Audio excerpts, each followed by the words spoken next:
Yesterday was our 10-year anniversary. I brought flowers to my wife's office and found some guy nuzzling her neck. Posted 5 years ago. Yep.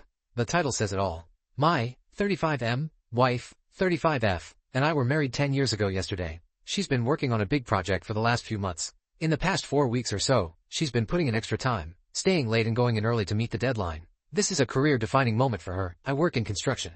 With the rain we've had, we've been working crazy hours, trying to make up for lost time. On a good day, I work 12 hours, sometimes longer. If it's raining when I wake up, I don't go in.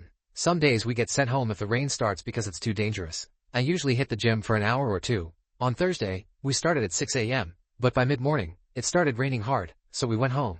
I went to the gym as usual, but cut my workout short and headed downtown to see my wife, Megan, to give her flowers and maybe make dinner plans for the night if possible.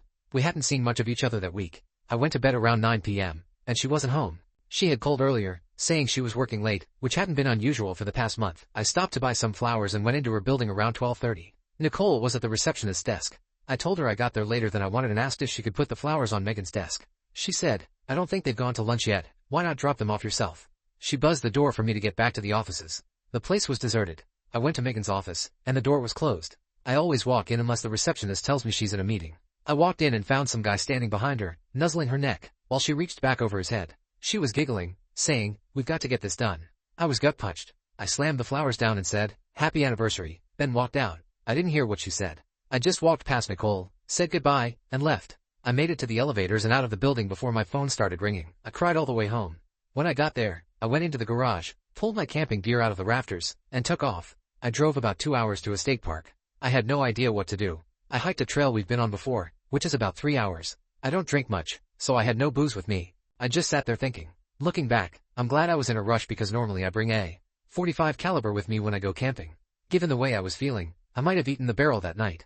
My phone kept blowing up from Megan, so I turned it off. I left the park to get reception, turned my phone on, and saw my good friend had called. I called him back. He said Megan had called him to check on me, to make sure I didn't do anything stupid. We talked a bit, and I told him I had to think things through. I said we'd catch up on Friday, so while I was thinking about everything, I started going over our marriage from the beginning to see what I'd missed. We come from completely opposite backgrounds. My grandfather raised me with my mom. He taught me about life. He told me marriage would be the hardest job I'd ever have, that you had to work on it every day. God, I miss him. We didn't have much.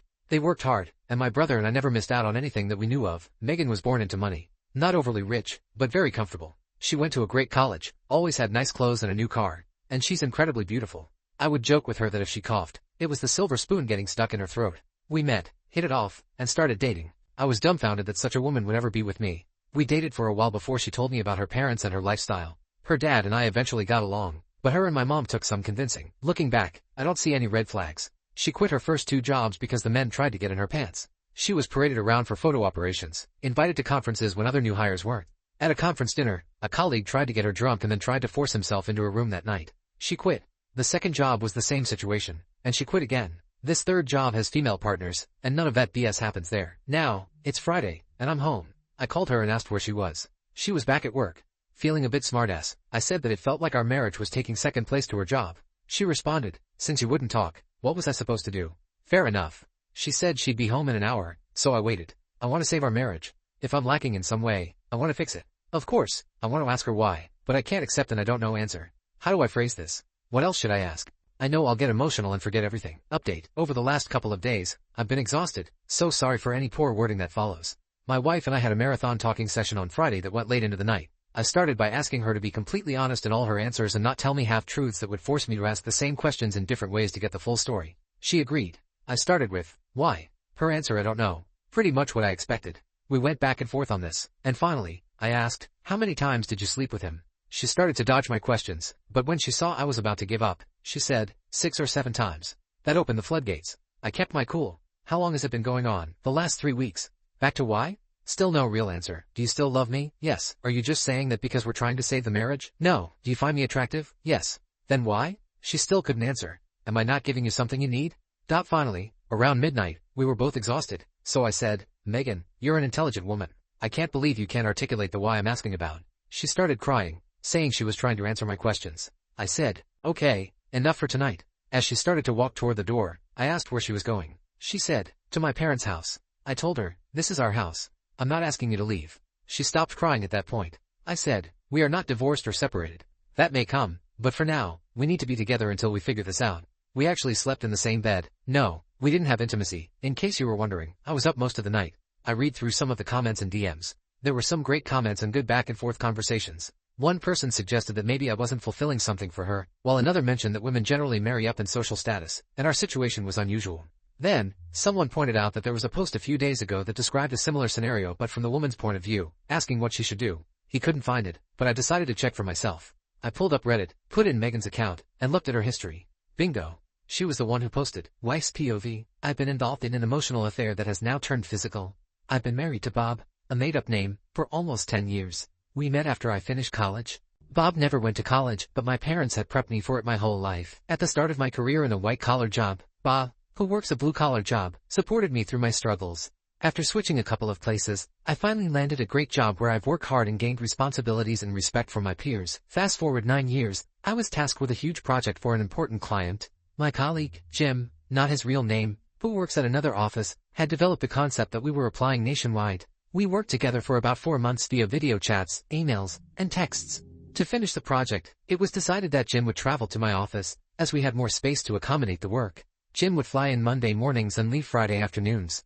I was relieved because of past bad experiences traveling for work. I had met Jim briefly at conferences before, but didn't really know him. When we met for the project, there was a noticeable spark that hadn't been there in our previous communication. As we worked together, I occasionally caught him staring at me when I was distracted. We often shared meals and stayed late at the office. By the third week, we had become a bit touchy-feely. One night, as we were leaving, he kissed me, and I kissed him back. We went to his hotel for an old-fashioned makeout session. There was no sex, but we were physically intimate. Guilt hit me afterward, and I left. When I got home, Bob was there, just back from work. He works long hours in construction, especially when the weather is good. We checked in with each other, had a light meal, and Bob went to bed. I stayed up, grappling with what had just happened. The next day, I left early and went to Jim's hotel to discuss what had occurred. Instead, we ended up having sex. We were late to work, but continued seeing each other. We had sex each night, and even once during lunch. Now, heading into the final week of the project, Jim wants to transfer to my office to continue the affair. As the project is almost finished, I think I need a separation from Jim, as everything is moving too fast. I've never strayed in my marriage before, even though I had many opportunities at previous jobs. Husband's POV. Morning came and I began asking her why. Again, we went round in circles, and she was visibly frustrated. Then I asked, "Did this guy challenge you intellectually?" The look on her face was priceless. She said she was attracted to him because this project they were working on was his idea. She felt like she was being passed by and needed to up her game. The stimulation from that led to the attraction and the rest. The floodgates opened, and we talked more about the issue. By mid-afternoon, she wanted a break, so she left to go to her parents' house. As I was writing this update, Megan's mom knocked on the door. She knew Megan was heading to their house but wanted to talk to me privately, something she'd never done before. She said she wasn't here to sway my decision but to share her story. She revealed that she had been married before Megan's dad, to the love of her life. They didn't have much, but she left him for her current husband before they cheated. Over time, she realized she made a mistake, but her ex had moved on. She went through depression after having each of her children, which everyone thought was postpartum, but it mirrored her regrets about losing her first love. To this day, she still knows where her ex lives and about his family. She said she sees how much I love Megan and remembers how I took care of her when she quit her first job. After telling me all this, she left without saying anything more. This has gotten really long, I know, so thanks for sticking with me. Just a couple of things to clear up.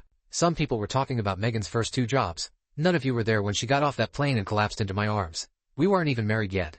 Harassment is real. Who was she supposed to report it to when the guy owned the company? Anyways, thank you to the kind people who DM'd me. You were the best. To those who shared your stories, I appreciate you, and I hope your journey from here is smooth. Do you want to know what happens next? No, I don't. Do you want to know about Nicole? No. What does the future hold? I don't know. Oh, and her post will be removed.